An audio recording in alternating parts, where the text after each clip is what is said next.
Good evening class. आज हम लोग इसी टॉपिक को कंटिन्यू करेंगे। जेट का जो दूसरा नंबर टॉपिक था उसमें क्या था, मौसम और जलवायु। तो मौसम और जलवायु के बारे में हमने अध्ययन कर लिया था कि मौसम क्या है, जलवायु क्या है, और उसके जो कंपोनेंट थे जैसे ओस वगैरह, धुंध वगैरह, ये सब हमने क्या कर लिया था, अध्ययन कर लिया था। उसमें हम लास्ट में चल रहे थे पाला, कि पाला पड़ने से फसलों को क्या नुकसान होता है और पाला पड़ता कब है। जब ये चीजें हमने पढ़ ली थी कि जब क्या हो, टेम्परेचर है, तापमान है, वो कितना चला जाए, 0 डिग्री से क्या हो जाए, नीचे हो जाए। कितना डिग्री से, 0 डिग्री से क्या चला जाए, नीचे चला जाता है। तब उस केस में क्या हो जाता है, पाला पड़ता है। पाले में क्या होता है, जैसे ओस की बूंदे, हमने ओस पढ़ी थी कि ये सतह है और सतह पर ये वनस्पति होगी और उसके ऊपर छोटी छोटी जल की बूंदें क्या हो जाती है, इकट्ठी हो जाती है। उसको हमने क्या बोल दिया था, ओस बोल दिया था। जब टेम्परेचर किससे नीचे चला गया, 0 डिग्री टेम्परेचर से क्या चला गया, नीचे चला गया, तब वो जो ओस की बूंदें थी, जो पानी था, वो किस में कन्वर्ट हो गया, बर्फ में कन्वर्ट हो गया। और बर्फ का आयतन बढ़ने से, जब पानी बर्फ बन जाता है तो उसका आयतन है वो क्या हो जाता है, बढ़ जाता है। आयतन बढ़ने से जो पौधे की क्या थी, कोशिका, वो क्या हो गई, नष्ट हो गई।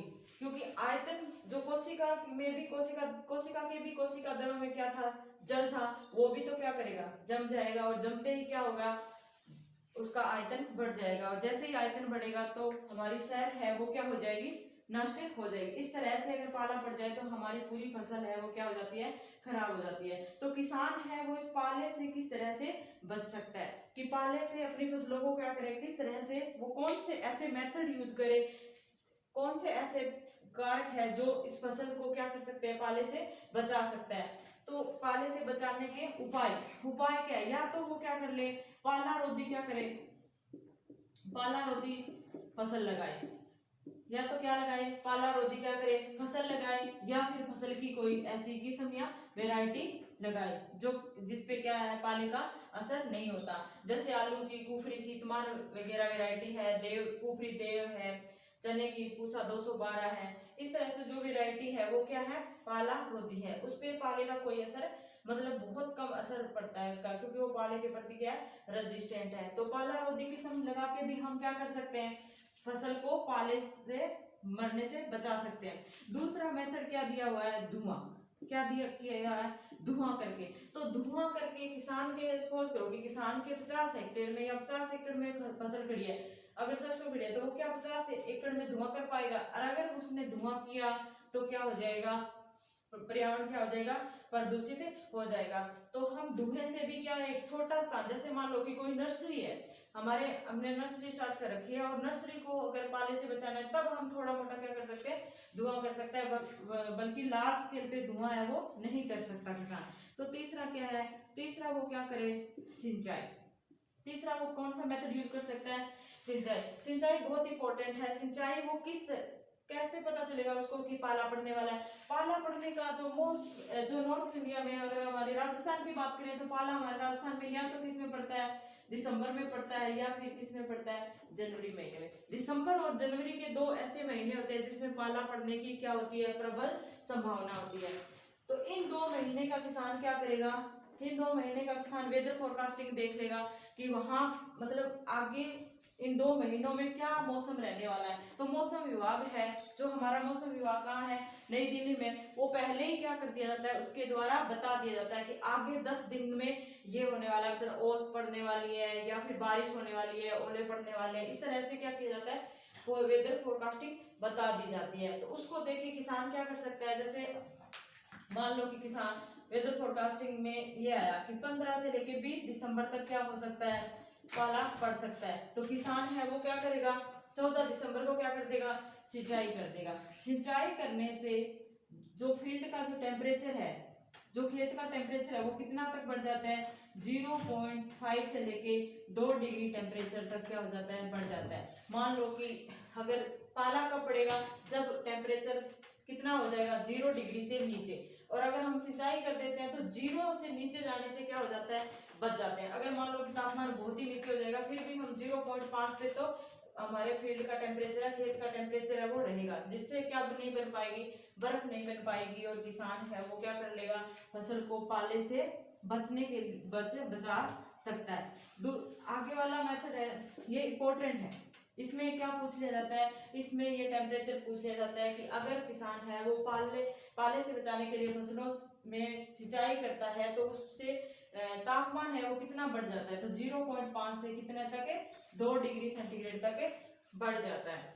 फिर इसके आगे जो अगर वो सिंचाई न करे तो किसकी स्प्रे कर सकता है, सल्फ्यूरिक अम्ल की, या गंधक का अम्ल सल्फ्यूरिक अम्ल की वो क्या कर सकता है, स्प्रे कर सकता है। कितना परसेंट, 0.1%। ये क्वेश्चन बहुत बार क्या किया है, पूछा हुआ। ये एक जनरल सा क्वेश्चन है, मतलब हर एक, ऐसा नहीं है कि जेट में ही आएगा, आईसीआर में भी आता है, सुपरवाइजर में, डब्ल्यू में, ये ऐसा क्वेश्चन है जो हर जगह पूछा जाता है। सल्फ्यूरिक अम्ल या तो ऐसे पूछ लेगा कि पाले से बचाने के लिए फसलों में कौन से अम्ल का छिड़काव किया जाता है, तो सल्फ्यूरिक अम्ल, या फिर ऐसे पूछ लेगा कि पाले से फसलों को बचाने के लिए सल्फ्यूरिक अम्ल की कितनी मात्रा यूज की जाती है, तो कितनी मात्रा, 0.1%। कितनी मात्रा, 0.1%। इस तरह से हम लोग क्या कर सकते हैं, फसलों को पाले से बचा सकते हैं। तो पाले से फसलों को बचाने का तरीका क्या है, या तो तुम फसल ही ऐसी लगा दो, या किस्म उसकी ऐसी लगा दो कि वो फसलों के जो पाले के प्रति क्या हो, रजिस्टेंट हो, या फिर जो छोटा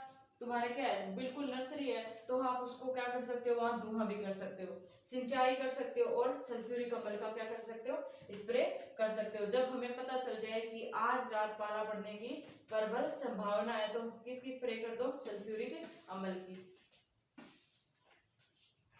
इसके बाद भी बहुत सारे ऐसे फिनोमेना, जैसे तापमान है तो तापमान है किससे मापेंगे, मौसम में, और रेनफॉल है तो वो किससे मापेंगे।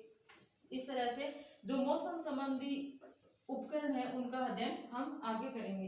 तो मौसम संबंधी उपकरण, मौसम संबंधी उपकरण, मौसम संबंधी उपकरण में हम लोग सबसे पहले किसकी बात करेंगे, तापमापी। किसकी बात करेंगे, तापमापी। एक होती है उच्चतम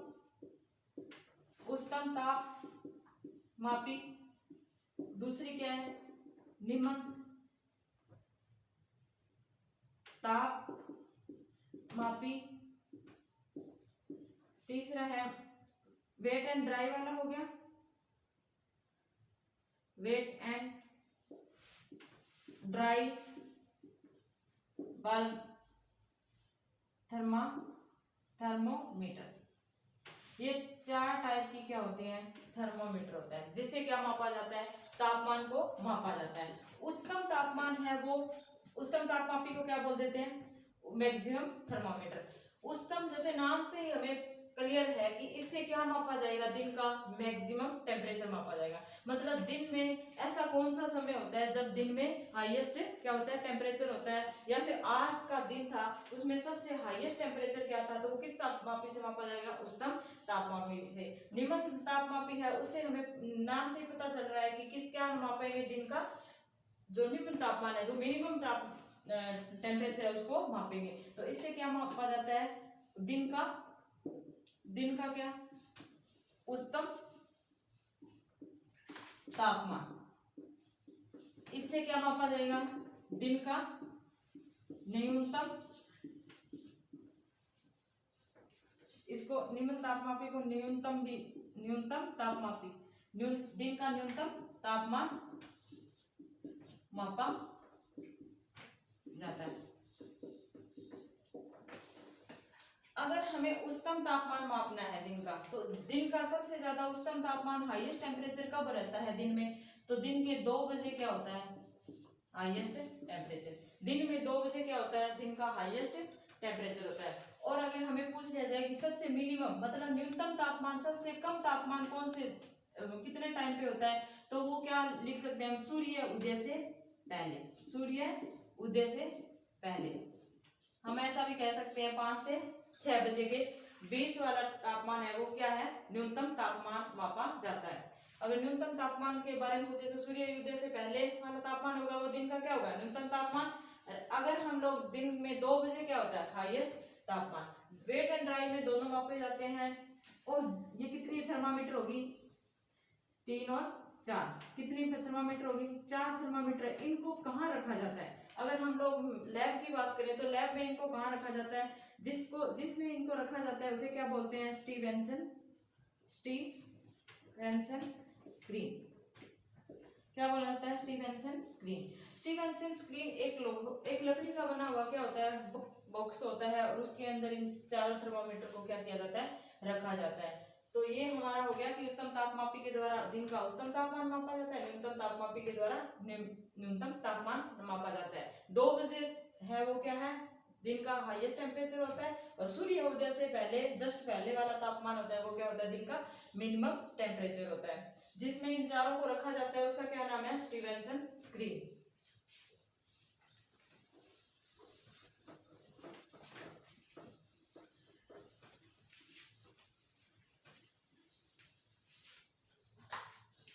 वायु दाब है वो किससे मापा जाएगा? तो वो किससे मापा जाएगा? बैरोमीटर। वायु दाब किससे मापा जाता है? बैरोमीटर से। ये बहुत बार पूछा हुआ क्या है? क्वेश्चन है। जैसे वायु दाब मापना है हमें कि वायु का दाब जो दाब है, प्रेशर है, वो क्या है? जैसे जैसे हमें पता है कि जैसे जैसे हम हाइट पे जाते हैं तो प्रेशर क्या होता है? बढ़ता जाता है। जैसे हम लोग क्या जाएंगे? हाइट पे जाएंगे, मतलब ऊंचाई पे जाएंगे तो प्रेशर क्या होता है? बढ़ता रहता है। और जहां पे नीचे आएंगे तो वहां क्या हो जाता है? प्रेशर कम होता है। एक तो प्रेशर का रिलेशन किसके साथ है? हाइट के साथ है। जैसे जैसे हाइट क्या होगी? मतलब बढ़ती जाएगी। जब जैसे जैसे हम पहाड़ों में जाते जाएंगे तब तक क्या हो जाएगा? वायु दाब क्या होगा? बढ़ता जाएगा। और हम प्लेन एरिया में आएंगे तो वायु दाब क्या हो जाएगा? कम हो जाएगा। इसी तरह से एक ऊंचाई से रिलेटेड है वायु दाब और दूसरा क्या है? टेम्परेचर से। जैसे जैसे तापमान क्या है? बढ़ता है, वायु दाब क्या हो जाता है? कम हो जाता है। और जैसे जैसे तापमान घटता है वायु दाब क्या हो जाता है? ज्यादा होता है। तो ये वायु दाब का रहा। वायु दाब किससे मापेंगे? बैरोमीटर से मापेंगे। एनीमोमीटर। एनीमोमीटर से क्या मापेंगे? और विंड वेन से। जब हवा की गति मापनी हो तो हम किससे मापेंगे? हवा की गति मापनी है तो हम किसे मापेंगे? एनीमोमीटर से। और अगर हवा की क्या मापनी है? दिशा मापनी है तो हम किसका यूज करेंगे? विंड वेन का। ये तीनों ही बहुत ही इंपॉर्टेंट क्या है? इंस्ट्रूमेंट है। बैरोमीटर, एनीमोमीटर और विंड वेन। विंड वेन हवा की दिशा मापी जाती है कि कौन सी दिशा से हवा चल रही है। एनीमोमीटर से क्या मापा जाता है? हवा की गति मापी जाती है कि किस रफ्तार से क्या है? हवा चल रही है। और वायु दाब का रिलेशन किससे? हाइट और टेम्परेचर से है। तो ये हमारे 3 जो थे इंस्ट्रूमेंट थे जिससे क्या मापा जाता है? मौसम के जो कंपोनेंट थे उनको मापने के लिए क्या किया जाता है? उपयोग किया जाता है। हाइग्रोमीटर का यूज किस लिए किया जाता है? हाइग्रोमीटर का यूज किया जाता है आपेक्षिक आर्द्रता मापने के लिए। क्या मापने के लिए? आपेक्षिक आर्द्रता, मतलब RH, रिलेटिव ह्यूमिडिटी, कि कितनी वातावरण है, पर्यावरण है, उसमें कितनी हमारे क्या है? नमी की कितनी मात्रा है, वो किससे मापा जाता है? हाइग्रोमीटर से। हाइग्रोमीटर से। एक होता है लैक्टोमीटर। हालांकि ये एनिमल हस्बेंड्री का है, फिर भी मैं ऐसे ही बता देती हूँ, उसको फिर से हम दोबारा पढ़ लेंगे। लैक्टोमीटर है वो क्या बताता है? दूध की शुद्धता। क्या बताता है? दूध की शुद्धता।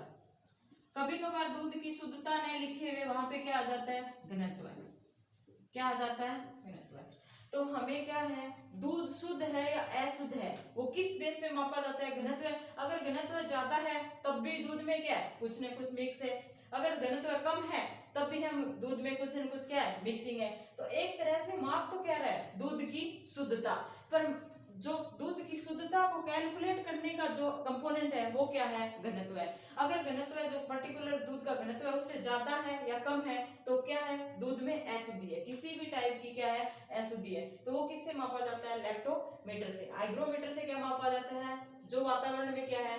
नमी है उसको मापा जाता है। विंड वेन से हवा की दिशा मापी जाती है। एनीमोमीटर से हवा की गति और वायु दाब से क्या मापा जाता है? बैरोमीटर मापा जाता है। बस आज के लिए इतना ही। धन्यवाद।